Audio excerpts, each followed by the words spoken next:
Clip number 753۔ اس clip میں آپ قرآن پاک کی سورہ کہف کی آیت نمبر 69 سے 73 تک کی تلاوت، ترجمہ اور تفسیر قرآن صراط الجنان سماعت فرمائیں گے۔ بسم اللہ الرحمن الرحیم۔ ترجمہ: اللہ کے نام سے شروع جو نہایت مہربان رحمت والا ہے۔ قال ستجدنی ان شاء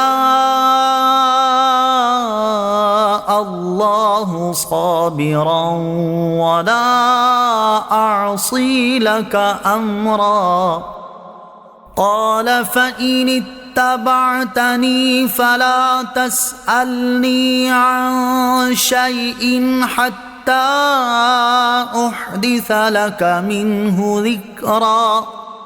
ترجمہ: موسیٰ نے کہا اگر اللہ چاہے گا تو عنقریب آپ مجھے صبر کرنے والا پاؤ گے اور میں آپ کے کسی حکم کی خلاف ورزی نہ کروں گا۔ کہا تو اگر آپ کو میرے ساتھ رہنا ہے تو مجھ سے کسی شے کے بارے میں سوال نہ کرنا جب تک میں خود آپ کے سامنے اس کا ذکر نہ کر دوں۔ قال، کہا، تفسیر صراط الجنان میں ہے، یعنی حضرت خضر علیہ نبینا علیہ الصلوۃ والسلام نے فرمایا کہ اگر آپ کو میرے ساتھ رہنا ہے تو آپ میرے کسی ایسے عمل کے بارے میں مجھ سے سوال نہ کرنا جو آپ کی نظر میں ناپسندیدہ ہو جب تک میں خود آپ کے سامنے اس کا ذکر نہ کر دوں۔ شاگرد اور مرید کے لیے ایک ادب۔ اس آیت سے معلوم ہوا کہ شاگرد اور مرید کے آداب میں سے ہے کہ وہ اپنے استاد اور پیر کے افعال پر زبان اعتراض نہ کھولے اور منتظر رہے کہ وہ خود ہی اس کی حکمت ظاہر فرما دیں۔ فانطلقا حتى إذا ركبا في السفينة خرقها قال أخرقتها لتغرق أهلها لقد جئت شيئا إمرا قال ألم أقل إنك لن تستطيع معي صبرا قال لا تؤاخذني بما نسيت ولا ترهقني من أمري عسرا۔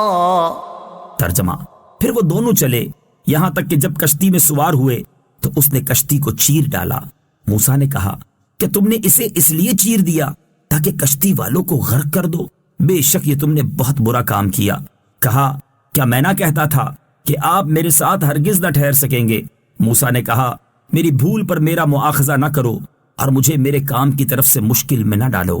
فانطلقا، پھر وہ دونوں چلے۔ تفسیر صراط الجنان میں ہے، اس آیت اور اس کے بعد والی آیت کا خلاصہ یہ ہے کہ حضرت موسیٰ علیہ الصلوۃ والسلام اور حضرت خضر علیہ نبینا علیہ الصلوۃ والسلام کشتی کی تلاش میں ساحل کے کنارے چلنے لگے۔ جب ان کے پاس سے ایک کشتی گزری تو کشتی والوں نے حضرت خضر علیہ نبینا علیہ الصلوۃ والسلام کو پہچان کر بغیر معاوضہ کے سوار کر لیا۔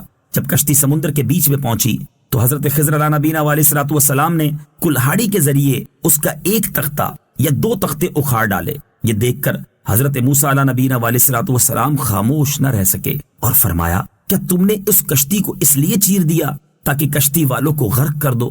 بے شک یہ تم نے بہت برا کام کیا۔ حضرت خضر علیہ نبینا علیہ الصلوۃ والسلام نے ان سے فرمایا کیا میں نہ کہتا تھا کہ آپ میرے ساتھ ہرگز نہ ٹھہر سکیں گے؟ قال لا تؤاخذنی، کہا میرا مواخذہ نہ کرو۔ تفسیر صراط الجنان میں ہے، یعنی حضرت موسیٰ علیہ نبینا علیہ الصلوۃ والسلام نے عذر خواہی فرمائی کہ میں آپ سے کیا وعدہ بھول گیا تھا، لہٰذا اس پر میرا مواخذہ نہ کریں۔ صلو علی الحبیب صلی اللہ تعالی علی محمد صلی اللہ تعالی وسلم۔ مجھے اپنی اور ساری دنیا کی لوگوں کی اصلاح کی کوشش کرنی ہے انشاءاللہ عز و جل۔